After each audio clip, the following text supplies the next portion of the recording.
Welcome to NDNU's podcast, where we bring higher education to life through conversations that matter. Tune in as we unpack current trends, explore big ideas, and spotlight voices from across the NDNU community.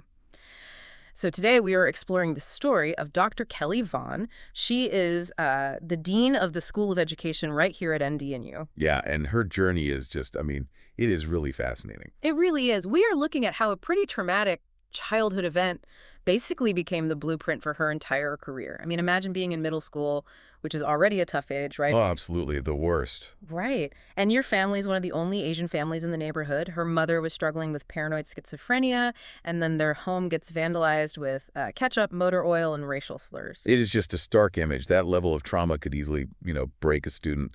But her principal, Mr. Taylor, he stepped in. And he did not just file a report. Right. He actually did something about it. Exactly. He made sure justice was served, and he consistently checked on the family. He really acted as this, protective shield for her. A protective shield. I like that analogy because that single intervention completely altered her trajectory. Which is wild because she actually got her bachelor's degree in Chinese history, not education. Yeah, she did.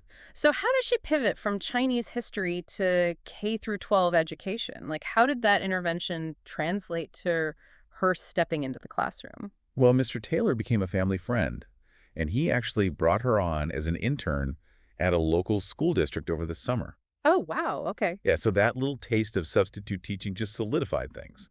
She got her master's and spent the next 10 years as a middle school math teacher. 10 years in the trenches. Basically acting as that same protective shield for her own students, yeah. That is incredible. But then she shifts into higher education to become a professor. And I kind of have to push back on that move. Okay, how so? Well, anyone listening who works directly with people they care about knows the risk of stepping away. Doesn't moving to higher ed mean losing that direct personal connection with the kids who need her most? It is a totally fair point, and it is usually a painful reality for dedicated teachers. But her husband, who was also a veteran teacher, gave her a different perspective. What did he say? He basically told her she needed to teach teachers to create a multiplying effect. Her role had to change to meet her ultimate goal. Ah, the role and goal shift. So instead of just reaching her own 30 kids a year, she is equipping 30 future teachers who each reach 30 kids. Exactly.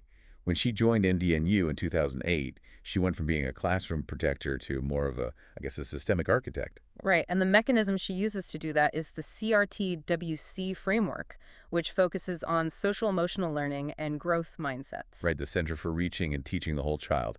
She is making sure every new teacher knows how to build that protective shield, and she took that systemic approach even further with the state assessments. The California Teacher Performance Assessments, yeah. Yeah. She looked at the data and proved that Latino, Black, and Southeast Asian intern teachers had much lower passing rates. Wait, but not because of their teaching abilities. Right, not at all. Her research exposed a systemic flaw. The assessment was completely ignoring the lack of structural support in underfunded districts. That is huge. So she exposed the gap and actually forced the state commission to rethink their standards. She did. And now, as dean, she is applying that same systemic protection to what she calls the Wild West of education. Artificial intelligence, it really is the Wild West right now. But she operates on this strict rule of intentionality, integrity, and impact.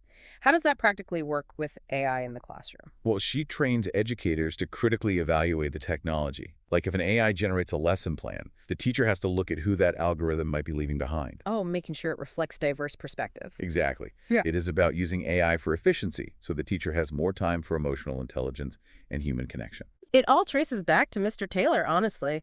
The main takeaway here is that education is fundamentally about human care. It really is. Which brings up a provocative thought for you as you look at the future of schools.